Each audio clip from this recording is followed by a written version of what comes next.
I was talking with Nancy Thomas about our children's stories and how many wonderful books I've collected over the years. And she was telling me that she has some wonderful stories as well that she's collected. And I asked if I could maybe borrow some for our Story for All. And so she dropped a bunch of books off at my door a few days ago. And I was looking through them the other night. And I chose for this Sunday a story by Marcus Pfister called The Rainbow Fish.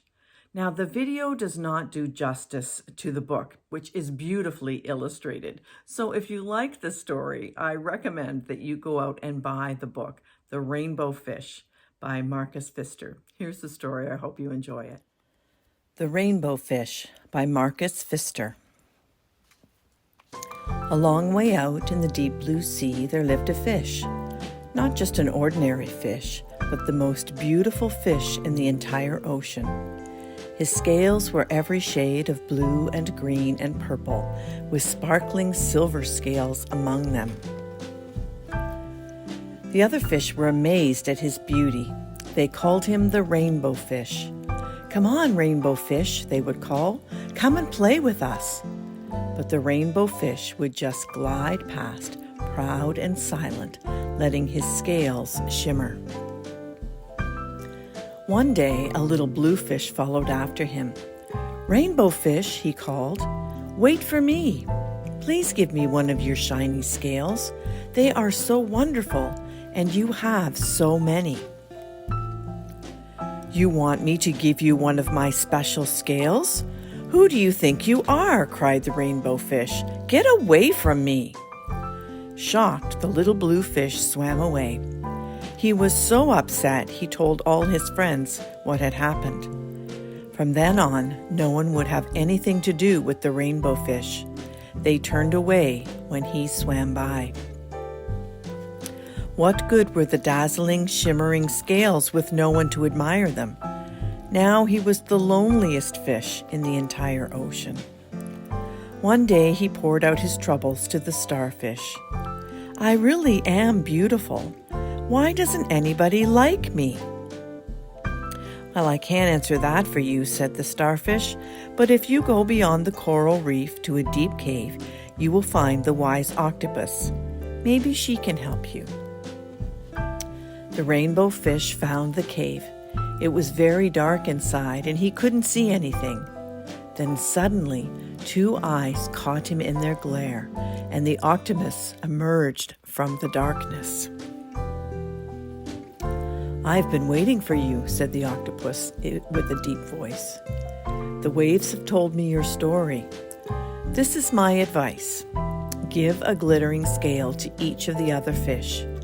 You will no longer be the most beautiful fish in the sea, but you will discover how to be happy." "I can't," the Rainbow Fish started to say, but the octopus had already disappeared into the dark cloud of ink.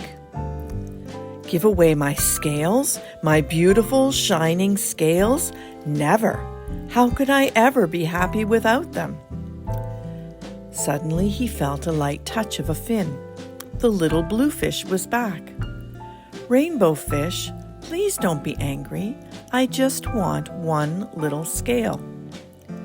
The Rainbow Fish wavered. "Only one very small, shimmering scale," he thought. "Well, maybe I wouldn't miss just one."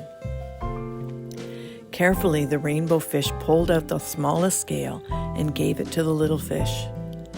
Thank you very much," the little fish bubbled happily and playfully as he tucked the shiny scale in among his blue ones. A rather peculiar feeling came over the Rainbow Fish. For a long time, he watched the little blue fish swim back and forth with his new scale glittering in the water. The little blue fish whizzed through the ocean with his scale flashing, so it didn't take long before the Rainbow Fish was surrounded by the other fish. Everyone wanted a glittering scale. The Rainbow Fish shared his scales left and right, and the more he gave away, the more delighted he became.